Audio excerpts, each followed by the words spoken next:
Pauline, coach LinkedIn chez Madame Branding.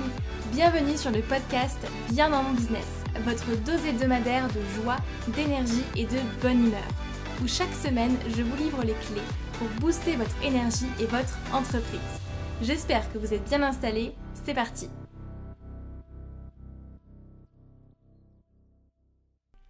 Bonjour à toutes et à tous, j'espère que vous allez bien, j'espère que vous êtes en forme comme d'habitude.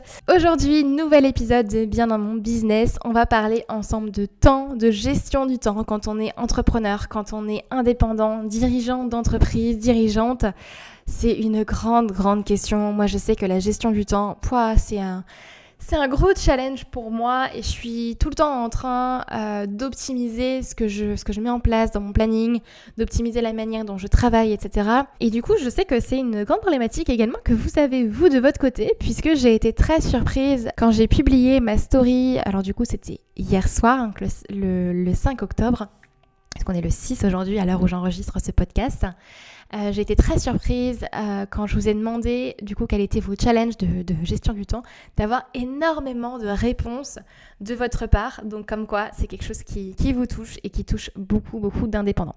Donc l'idée, c'est qu'on parle ensemble de gestion du temps, de comment gérer vos priorités, comment gérer votre temps, comment gérer tous les imprévus aussi et les urgences, comment faire plus en faisant moins au final. Donc voilà, et j'ai l'honneur du coup d'accueillir Jean-Baptiste Baron pour nous parler de ce sujet-là. Je vous laisse tout de suite avec l'interview. Bonjour Jean-Baptiste. Bonjour Pauline. Comment vas-tu ? Ça va très bien, je te remercie. Et toi-même ? Super. Ça pourrait aller mieux, mais super. Je suis super contente du coup de pouvoir t'avoir sur le podcast aujourd'hui pour parler de gestion du temps du coup. On est là pour ça. Pour ceux qui me suivent déjà, c'est vrai que la gestion du temps, c'est un de mes grands challenges. Et puis, je suis toujours en train d'optimiser aussi la manière dont moi, je vais gérer mon temps. Et pour la petite histoire, à la base, effectivement, ce podcast, j'avais justement prévu de faire tout un podcast sur moi, ma gestion du temps, comment je gère et comment toutes les choses en fait que j'ai mis en place déjà cette année. Du coup, je me suis dit, quitte à traiter de la gestion du temps, autant te faire intervenir sur le sujet quand même. Merci beaucoup, merci pour le gage de confiance, ça fait plaisir. Est-ce que du coup tu peux peut-être te présenter pour les personnes qui nous écoutent ? Oui, je m'appelle Jean-Baptiste Baron, je suis présent sur LinkedIn depuis un certain nombre d'années maintenant. J'habite à Angers, je travaille auprès de dirigeants et d'indépendants dans toute la France, un petit peu en Maghreb, un petit peu au Canada, un petit peu en Asie aussi. Et donc le dada, c'est permettre à ces dirigeants et à ces indépendants d'arrêter de courir après le temps, de mieux optimiser leur temps, parce qu'on est tous en train de courir entre chaque réunion qui jalonne notre semaine, on est tous en train de courir pour essayer de récupérer un quart d'heure pour passer du temps le soir avec notre enfant, on est tous en train de courir parce que le dossier pour le client est en retard depuis avant-hier et on ne sait pas où il est, on ne sait pas où on l'a foutu, et ça va, enfin voilà. Et il y a cette espèce d'impression qu'on subit le temps plutôt qu'on ne l'utilise comme un moyen pour accomplir nos objectifs. Et justement, j'aide ces dirigeants et ces indépendants à faire le tri pour ne plus subir ce temps-là, pour ne plus subir le temps et l'utiliser comme un moyen pour accomplir nos objectifs. Je dis deux fois la même chose, mais c'est très important. Top. Tout à fait, je suis tellement d'accord avec toi. C'est vrai que c'est souvent un grand challenge quand on est à son compte, quand on a une entreprise. Exactement. Et du coup, comment est-ce que tu en es arrivé là ? Quel est ton parcours au final ? Alors c'est un parcours qui est un petit peu rigolo, mais avant d'être moi-même indépendant, j'accuse une quinzaine d'années de salariat. Et presque tous les jours, on va dire à 99% du temps, j'arrive le matin au bureau entre 7h30 et 8h, et puis il est déjà 10h, ok, j'ai fini ma journée. Et je vois mes collègues, même mes patrons autour de moi qui sont complètement en carafe, qui finissent leur journée à 21h, alors que moi, 17h, ouais les gars, ça y est, ça fait 7h que je m'ennuie, je rentre à la maison.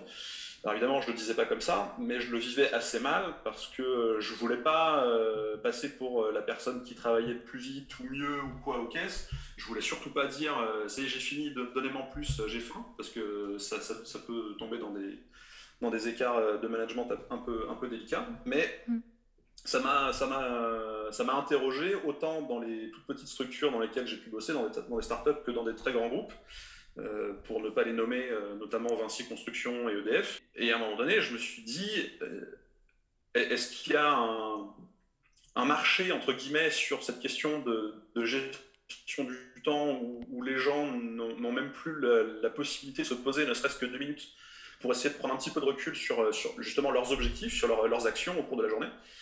Et en discutant avec des confrères, en discutant avec des chefs d'entreprise, en discutant avec des spécialistes de l'ingénierie d'intervention, j'ai compris qu'il y avait non seulement un marché, mais que paradoxalement, tout le monde parle de leurs problématiques de gestion du temps. Il y a énormément de formations qui existent sur le marché, il y a énormément de bouquins qui vont nous donner des pistes théoriques sur la manière d'appréhender nos problématiques dans la gestion du temps, mais pourtant, le paradoxe est là, c'est que de plus en plus de gens et de plus en plus de dirigeants sont soumis à des pré-burnout, sont soumis à des crises de stress qui sont liées à leur gestion du temps.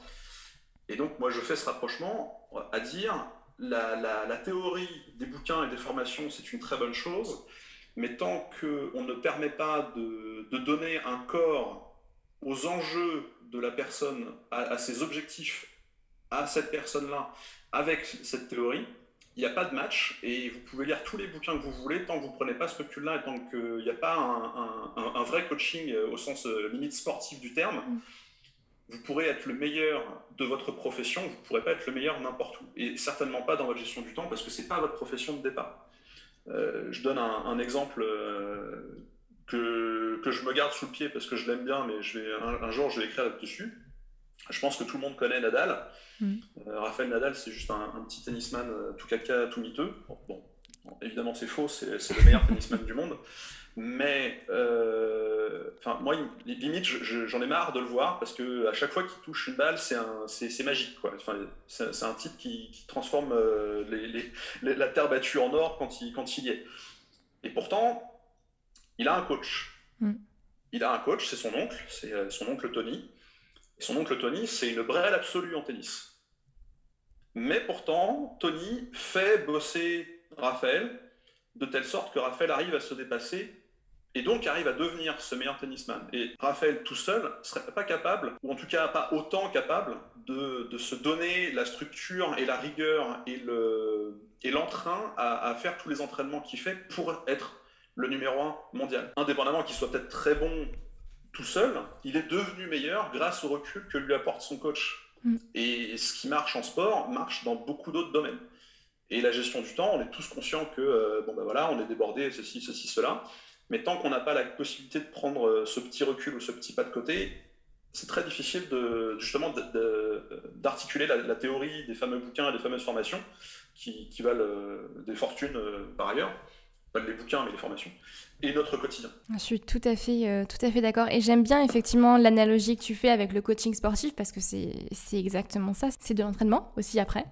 Et de la mise en pratique, quoi. Parce que c'est vrai qu'il y a un monde entre la théorie, ce qu'on va lire dans les livres. Moi, je me souviens, tout le monde connaît clairement la semaine de 4 heures, clairement. Mais il y a un grand monde, effectivement, entre ce que tu vas lire et puis ce que tu vas appliquer. Oui, et puis des fois, on peut lire des choses qui sont très vraies dans une certaine mesure, mais qui ne s'appliquent pas réellement à ma situation. Donc, ok, d'accord, j'ai agrandi, entre guillemets, le cercle de mon savoir sur la question, mais je ne suis pas concerné. Donc, je fais quoi ? Ok, super, j'ai acheté un bouquin où j'ai passé 2 jours en formation et j'ai perdu ces 2 jours à agrandir ma connaissance technique, mais je ne suis pas concerné. Donc, je fais quoi ? Je rentre à la maison et je recommence. C'est un peu con. Ouais, c'est clair. Et du coup, quelles sont les grandes problématiques que tu vas rencontrer ou les plus grands challenges de gestion du temps que tu rencontres chez tes clients, du coup ? C'est très varié, mais les principaux soucis, c'est j'aimerais pouvoir passer moins de temps en réunion, par exemple, notamment pour les dirigeants d'entreprise. Les indépendants, ça va plus être je suis dans une procrastination constante, j'arrive pas à me tenir un planning bien défini, etc., etc. Et ce qui est assez drôle, si on peut dire ça comme ça, c'est que parfois, le seul fait de le dire à une personne qui ne va pas être dans une forme de jugement social, c'est un peu fort comme terme, mais c'est la seule idée que j'ai comme ça, permet de relâcher un petit peu cette pression et de soi-même prendre le recul par rapport à cette problématique-là. Donc finalement, moi je suis là pour faire joli pendant la discussion, on peut dire ça comme ça, mais pour aller dans cette direction, ce que je veux dire, c'est que je ne vais jamais donner à mes clients des solutions pré-matchées ou toutes faites, mais je vais faire en sorte que ce soit eux-mêmes qui aillent chercher leurs propres solutions. Parce que, encore une fois, je peux donner du contenu théorique, c'est super, on est très content, mais ça n'aide pas. Alors qu'en posant des questions, en essayant de reformuler ce qu'elles disent, ces personnes vont prendre conscience que, ah bah oui, tiens, j'avais pas vu ça comme ça, alors que si, tu l'as devant ton nez depuis le début, mais ça permet d'avancer avec un autre regard sur cette problématique-là. Donc oui, la procrastination, ça revient très souvent, le temps en réunion, je ne comprends pas pourquoi je prévois 2 heures pour faire ce dossier et à la fin de la journée, j'y suis encore. Comment est-ce que je gère les imprévus qui tombent tout au long d'une journée d'un chef d'entreprise, etc., etc. Toujours la question du pas de côté, c'est super important. Prendre du recul. Ouais. Mais il faut prendre le temps de prendre le recul, et c'est ça qui est le plus compliqué. C'est ça. Oui, parce que du coup, t'as pas forcément le temps, donc t'es dans un engrenage, et puis quand t'as la tête dans le guidon... Je dirais qu'on pense qu'on n'a pas le temps de le prendre, et c'est pour ça que moi je fais toujours des analogies à la question de l'argent. Tout le monde sait que pour gagner plus, il faut dépenser plus à un moment donné. Et cette analogie, elle est quasiment la même en gestion de temps, c'est-à-dire est-ce qu'il vaut mieux me prendre 5 minutes maintenant pour analyser une situation que je connais déjà et ne plus reperdre 1 heure la fois d'après, ou est-ce que je vais reperdre 1 heure tous les jours à chaque fois que cette nouvelle situation va se reproduire? Malheureusement, l'effet tête dans le guidon va nous pousser à la reproduire et à reperdre 1 heure à chaque fois, alors que se dire non, je prends 5 minutes pour analyser la situation et éviter de refaire les mêmes erreurs, c'est très difficile parce qu'on a envie que ça avance, mais après coup, l'investissement, il est radicalement rentabilisé, quoi. Ouais, tout à fait d'accord. C'est vrai que moi, il y a une chose que j'ai mis en place fin d'année 2020, début 2021, c'était de me mettre une journée, tu sais, par semaine, où là, c'est vraiment mon jour plus où je vais travailler sur mon business et non pas dans mon entreprise, mais où je vais me focaliser sur mes objectifs et faire le point, en fait, aussi. Donc, faire le point sur ma gestion du temps, entre autres. Faire le point sur plein de choses. Et je pense que c'est bénéfique, de se dire, j'ai à un moment donné, que ce soit 1 fois par mois, 1 fois par semaine ou autre, où je peux prendre du recul et où je me prends du temps pour mon entreprise, quoi. C'est ça. Il n'y a pas de formule plus magique qu'une autre. Il y a des gens qui ont besoin de faire ça tous les jours. Il y a des gens qui se disent 1 fois par mois, ça me suffit. C'est ça. L'essentiel, c'est de le faire au bon moment. Mais il n'y a pas de... Il n'y a vraiment pas de formule magique. Et il n'y a aucune formule magique qui marche en gestion du temps de toute façon. Ouais, tout à fait. Alors, donc hier soir, j'ai mis une petite story sur Instagram pour demander du coup à tout le monde leur challenge, leur plus gros challenge en gestion du temps. Donc, je t'avoue que j'ai eu pas mal de réponses. C'est bizarre. Même plus de réponses parfois que quand je pose juste une question, tu sais, sur l'utilisation de LinkedIn. Donc, comme quoi, gestion du temps, ça touche tout le monde. Hein. Ça touche quand même pas mal d'indépendants.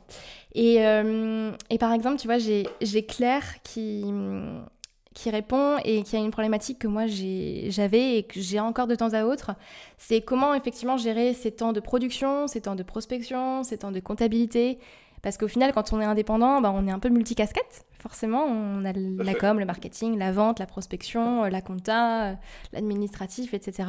Comment est-ce qu'on gère du coup toutes ces casquettes en termes de gestion du temps ? La question, elle n'est pas tellement de savoir comment est-ce qu'on gère les casquettes, elle va être plutôt de savoir où est-ce qu'on veut concentrer le plus et le mieux son énergie.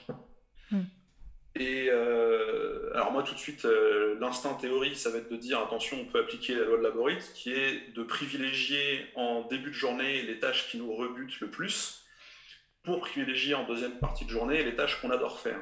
Pour la simple et bonne raison que ce qui est fait n'est plus à faire, d'une part, et d'autre part parce que quand on est dans une action plaisir, la manière dont le temps passe n'est pas ressentie. Alors qu'à l'inverse, quand on est dans la réunion de revue comptable pendant 2 heures, les 2 heures, elles semblent passer comme si c'était une semaine, quoi. Ça se teste, mais je vais prendre mon exemple. Moi, j'ai horreur de faire de la prospection, donc je décide de finir mon action de prospection de la journée avant 8h30 le matin. Ok.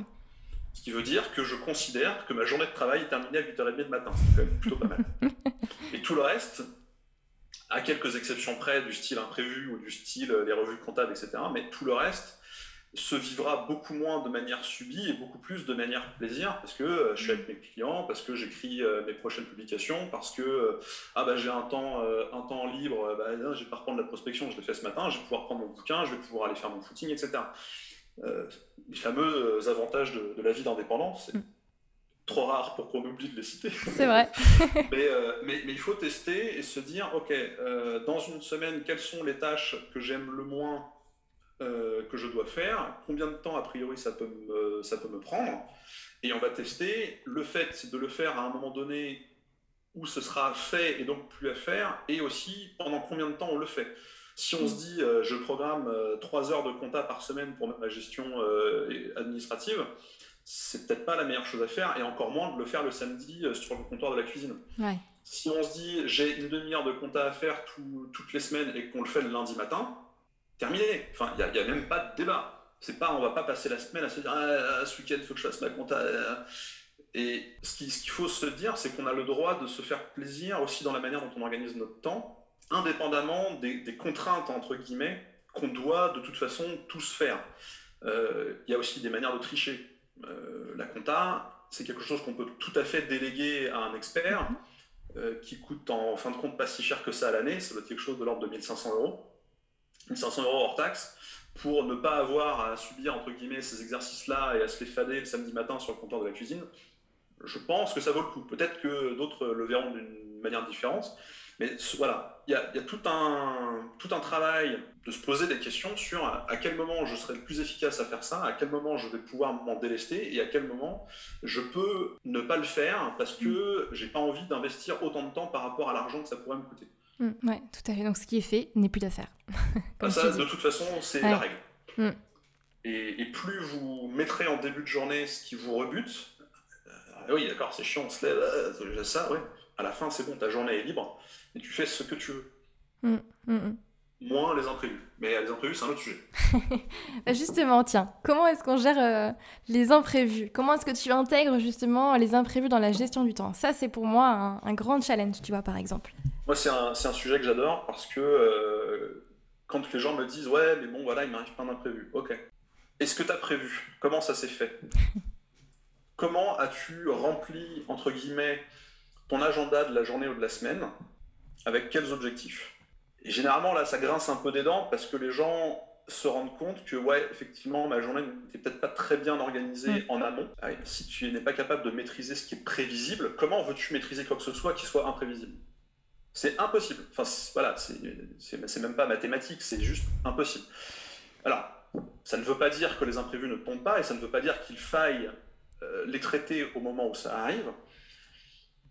Mais la manière dont on va subir cette question, au niveau du ressenti physiologique, on va dire, n'est pas du tout la même que ça n'arrête pas de me tomber dessus, etc., avec un effet boule de neige. Parce que, je donne un exemple.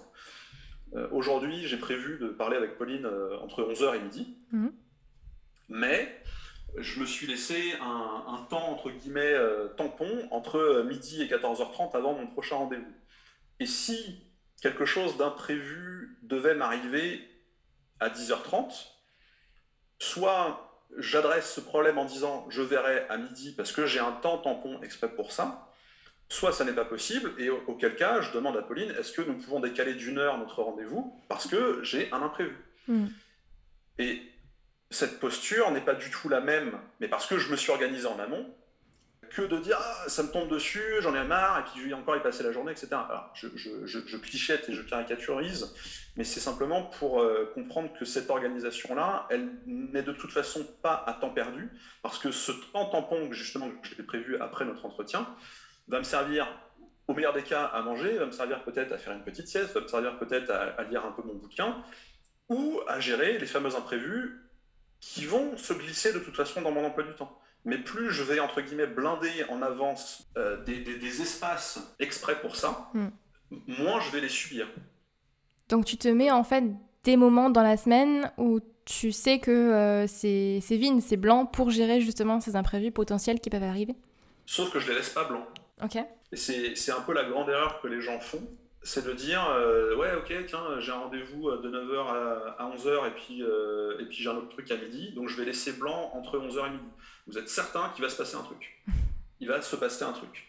Alors que si vous le notez dans votre agenda Google ou dans ce que vous voulez comme un temps tampon, ça laisse la possibilité qu'il se passe aussi des choses pour vous.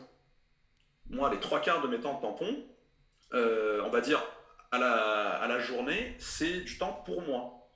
Ok. Par contre, je vais un peu plus loin, je fais aussi exprès de me donner une journée entière tampon, qui est jamais la même dans la semaine. Et dans le meilleur des cas, j'ai une journée de libre dans ma semaine. C'est super, ça n'arrive jamais, mais c'est l'objectif. Et dans le pire des cas, c'est ce qui arrive assez souvent, et cette journée complète va se transformer en une demi-journée parce que des trucs imprévus au départ ou des rendez-vous de dernière minute se sont produits. Ah bah tiens, ouais, j'ai cette journée-là de libre la semaine prochaine, c'est nickel. Terminé.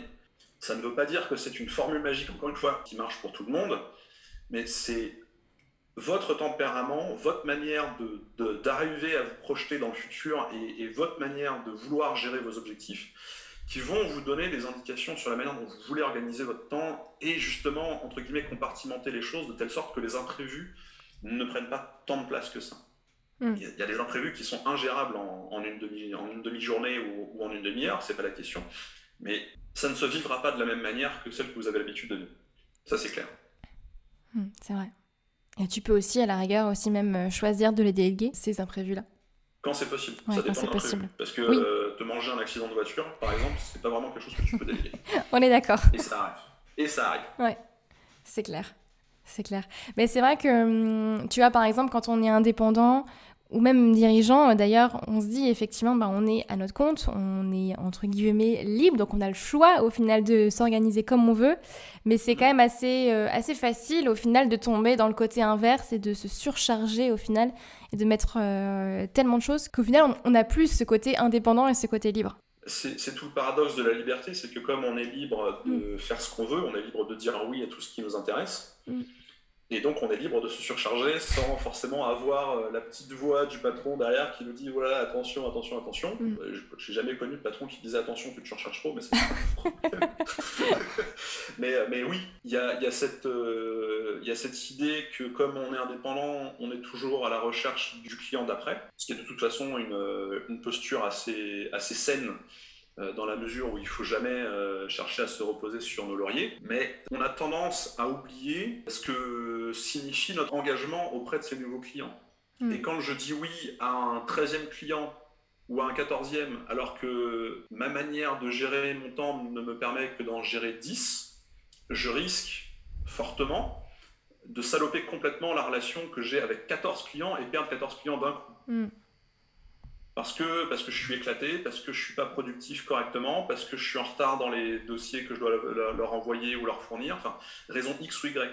Mais plus on fait grossir ce panel d'actions, moins on va être correctement productif sur chacune de ces tâches, et donc plus on désagrège la qualité de notre service.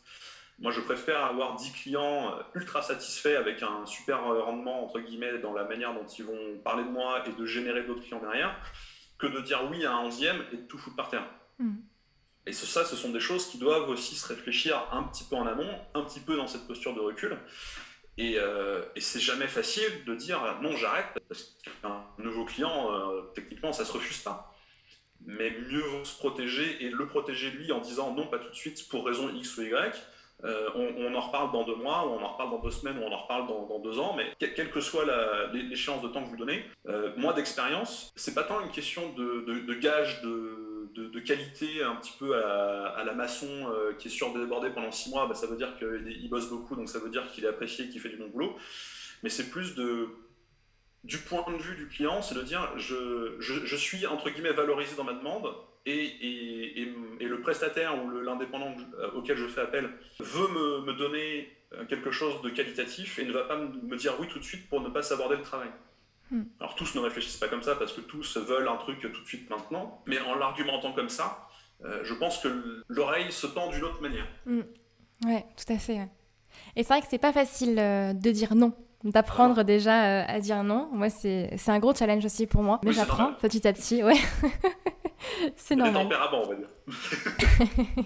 C'est vrai, c'est vrai, c'est vrai. Et dernière grande question pour toi. On m'a aussi posé la question hier dans ma story sur la question des priorités. Justement, parfois quand on se donne tellement de choses à faire, parce qu'on s'imagine que tout est urgent et qu'on doit tout faire, comment est-ce que tu arrives à définir des priorités au final dans toutes tes tâches, dans ta to-do list ou autre chose? Alors, il y a plusieurs choses dans la question. La to-do list n'est pas, là aussi, un instrument magique qui nous permet d'avancer, qui nous permet d'optimiser le temps. Ça dépend.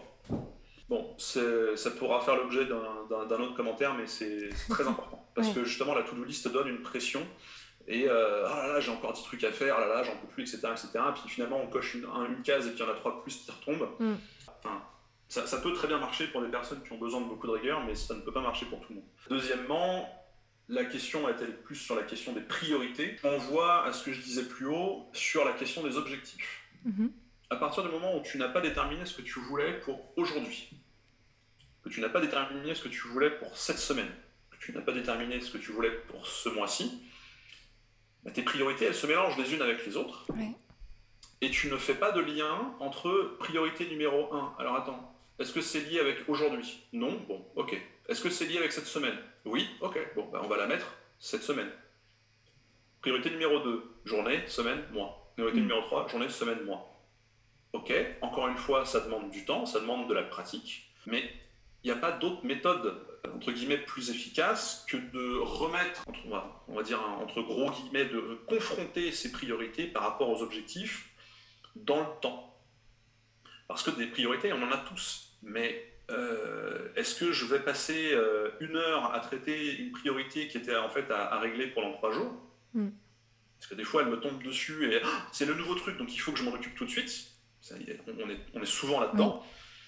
Alors que, ah bah non, c'est bon, c'est dans 3 jours. Par contre, j'ai un truc qui me prend 10 minutes et c'était pour aujourd'hui, et quand ce sera fait, il y aura un poids en moins sur le torse ou sur le mental. Et le simple fait de prendre juste 30 secondes de recul par rapport à ça nous fait gagner énormément de temps, mais aussi d'énergie mentale par rapport à la manière dont on le gère avec nous-mêmes. Mais c'est vraiment important de mettre les priorités en face de l'articulation de nos objectifs dans le temps. C'est vraiment la base. Alors après, oui, on peut arriver sur une journée où, ah bah mince, j'ai 24 heures pour faire 36 heures de boulot. C'est à toi d'arbitrer, d'une part. C'est à toi de faire des tests de telle sorte que tu vas évacuer, entre guillemets, le plus urgent par rapport à ce qui peut avoir un petit peu de retard parce que tu as pu demander à ton client est-ce que ça peut attendre après-demain, je suis désolé, etc. etc. Bon, ça arrive, c'est jamais très cool, mais ça arrive. Je connais pas beaucoup d'entreprises, entre guillemets, au sens non indépendant du terme, qui livrent tout en temps et en heure. Mais si on en arrive à des journées où il faut 36 heures alors qu'on n'en a que 24, ça veut dire que de toute façon, en amont, on n'a pas correctement organisé nos objectifs avec nos moyens. Et moi, j'en reviens toujours à cette question d'aligner les moyens et les objectifs.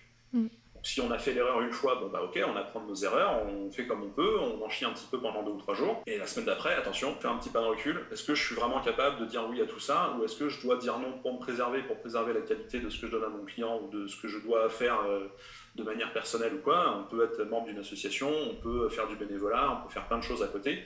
Ça fait partie de la vie, et ça doit faire partie de la vie des gens, que d'avoir une vie de famille, que d'avoir une vie associative, bref, des choses hors de leur propre entreprise. Et il faut donner du temps aussi à ces choses-là.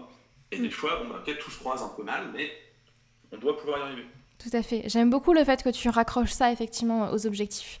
Ça fait totalement sens. C'est vrai que si tes objectifs à la base ils sont pas clairs et ils sont pas vraiment déterminés, forcément tout le reste est bancal. Mais tout le monde a des objectifs déterminés. C'est pas la question de les déterminer, c'est de leur donner sens à une échéance donnée. Je vais dire n'importe quoi, mais je prends l'exemple d'un prospect avec qui j'ai parlé hier.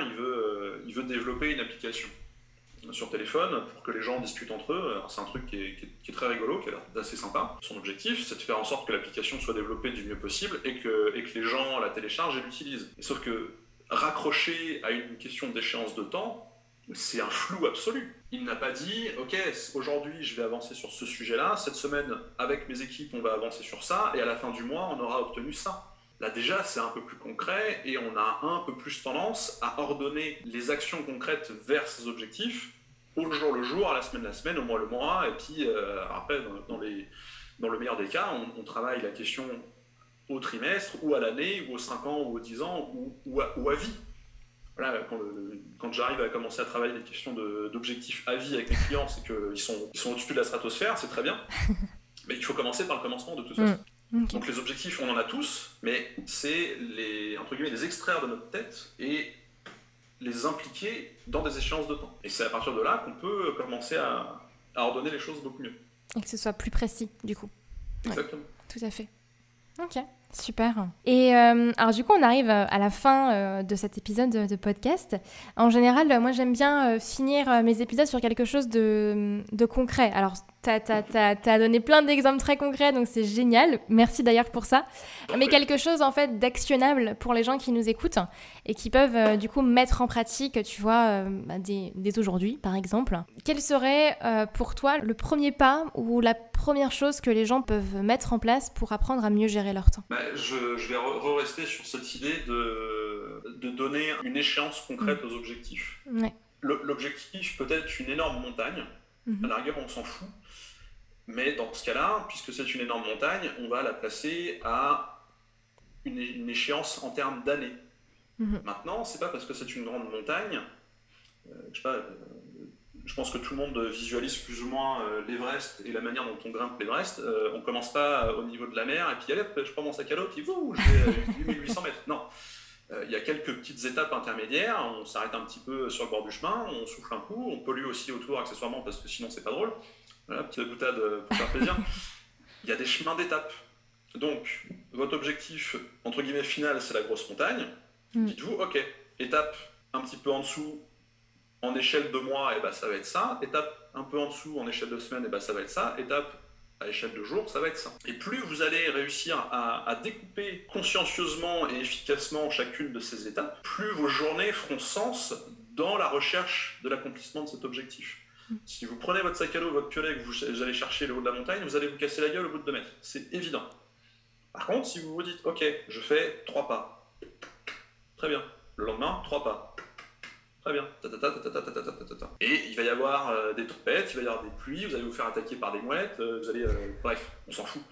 Il va se passer des trucs. Mais comme vous avez un objectif en tête qui est de dire, aujourd'hui, je fais 3 pas dans la direction du sommet de la montagne, le reste, on s'en fout. Ça fait partie de la vie. Il faut éviter de se laisser emporter par le flot émotionnel que ça peut impliquer, mais la meilleure manière, encore une fois, d'éviter de se faire emporter par le flot émotionnel de ce que ça implique, c'est d'admettre que ça fasse partie de la vie et de partir du principe que, à partir du moment où j'ai fait mes 3 pas, le reste, ok, ça fait partie du jeu, on avance quand même. Et s'il y a une semaine où vous n'avez pas fait 3 pas, pour raison X ou Y, qui est-ce qui va vous en blâmer ?